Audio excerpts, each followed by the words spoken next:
NBA analyst for ESPN and ESPN Radio, back here on the show. How are you, John? What do you say, Rich? I'm glad to hear my Niners are going to be back on the map, according to everybody. Well, John, they are back. They are so back on the map right now with Jimmy G. I mean, having never lost, but with Kyle Shanahan having 1 year under his belt, Jerick McKinnon, I thought was a tremendous pickup in the free agency period. I mean, they are. Who do we didn't beat many teams that were all that great last year, if I'm not mistaken. I know you beat Jacksonville. Okay. I mean, you beat Jacksonville in Santa and in Santa Clara. So right. That was a big one. I'm ready. So now, is that your team based on what your Bay Area living days? Is that it? Yeah, well, that's where I grew up. Sure. Okay, I got it. Sure. Very good. All right. So tell me how the Warriors get beat, John. Give that recipe to me here. Well, they show up like they did in Game 3. Where it's basically just their mental focus. Because when they're going, I don't think anybody beats them. As great a year as Houston has had, I still think if Steph's healthy and they got it cranked up, they're the team to beat. Too good. So you're saying as long as they're mentally sharp, nobody beats them. They're going to raise the trophy again this year. Yeah, I think so. I mean, when they play defense and they're focused in on that end, as you saw yesterday, completely locked up New Orleans in that first quarter. And then with all the weapons they have, I mean, they've incorporated Kevon Looney as a guy that's going to play a big impact. I mean, the rookie Jordan Bell is going to play a little bit because they're going to match up with Capella, who's more of a mobile-type center. He's not a back-to-the-basket player, so they can play some more athletic guys with Capella.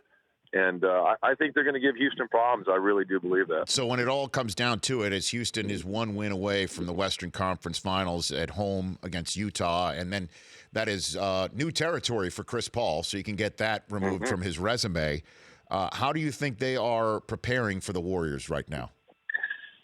Well, I mean, they feel pretty good. They beat them 2 out of 3 in the regular season, beat them on opening night, and they feel like this is a different group. Obviously, a tremendous season. They're much better defensively.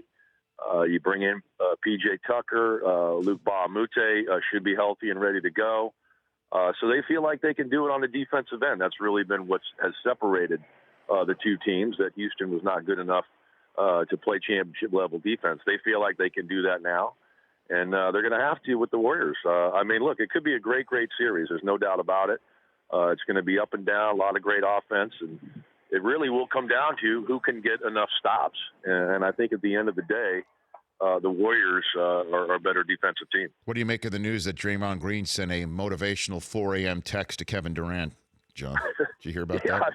I don't know. Draymond Green, man, he's out there, isn't he? He's getting death threats and sending texts at 4 a.m, wants to punch or get punched by Charles Barkley. I mean, he's got it going on. But hey, look, John, a couple weeks. Who was that guy that played that role on your teams? Who's the that? irritant? Yeah. Who's besides me? Yeah. Oh God. The dark hat. Guy. Well, you know who I did? I played with Vern Maxwell. Remember Vern Maxwell? Of course. Vern was the guy that they called him Mad Max. And everything was all hunky-dory, and then all of a sudden Mad Max would think he had to be Mad Max. So he'd spit on a coach or spit on the floor or do whatever. Well, Mad Max is a good irritant. But you need that. I mean, it's certainly. Yeah, you need a guy spitting on other coaches. No, obviously. But what you need to have that guy who's going to puff his chest out and get in somebody else's face. Certainly when everybody else on the Warriors is like a sweetheart. When you think about it. Well, I wouldn't say. I think Kevin Durant's a little different guy. He's got a little streak to him, and Steph Curry does it in a different way. But, yeah, you do need a guy that's kind of the pulse of your team. Look at Marcus Smart in Boston. I mean, this guy, he's definitely the heart and soul of that team. When you see guys play that hard, diving on the floor and doing all the dirty work things, it can only help your team. And Marcus Smart's that guy too. All right. So before we, get your thoughts on the Eastern Conference, which team do you think's got the higher ceiling right now that's about to go out? New Orleans or Utah? I think New Orleans is in a great spot. They have the guy too, AD. Now Donovan Mitchell's certainly had an unbelievable season. But I'd put a lot of stock into Anthony Davis, and they got some cap space because I don't think they're going to re-sign Boogie Cousins, and they go out and get another player. I think they could be a very dangerous team.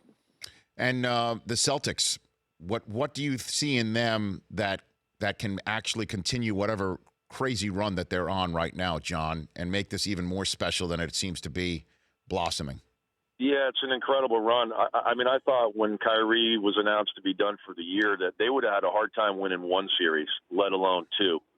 And Brad Stevens, you can argue, is the second best coach in the NBA behind Greg Popovich. I mean, he's a mastermind. The plays he runs side out of bounds and putting these guys in position to succeed and having the belief that they can do that without their best player, amazing.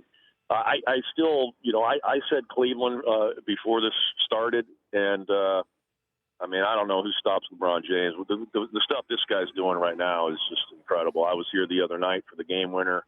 I was in Toronto when he went for 43. Just never seen a superstar player be better at his 15th year than he was maybe in his 8th or 9th or 10th year. It's incredible. Well, I mean, you're already hearing the comparisons with Jordan, et cetera, John. Where do you stand on that subject? Yeah, I'm going to leave that alone. I mean, I'm not going there yet. Still, Michael's the greatest ever, and but I think we need to start appreciating what this guy's doing. If he can get another team 8 years in a row to the finals, it's remarkable. I've never seen an athlete. I mean, he's the best athlete to ever play the game. That's for sure. And an ultimate teammate, brings the level of his team to championship level, and he's incredible. There's no doubt about it. Well, why do you think he doesn't get the credit that sometimes? I don't know. I guess because it's right now. It's going on now. Isn't everything, after time, when you look back, things are better than they were when you're living it? I mean, I guess. Maybe in 10 years when he's done, we say, oh, geez, remember what he did that year and every year? Do you think he's going to play till he's 40? Do you think? He's 33, right? So 7 more years will put him at 22 years in the league. Well, if there's anybody that can do it, I mean, you look at his body. Right. He's got a shot. What Kobe did 20. I think he'd be hard pressed to do that. I don't think he's going to do that, but I wouldn't put it past him. All right, then let's fast forward to the absolute crazy scenario that could actually play out, which is Golden State versus these Cavs again. How does LeBron pull it off? Do you think he can? Yeah, round 4. I just don't. I don't see that he could do that. I really don't see it. Look, a little bit of this is a product of a poor Eastern Conference. Let's be honest.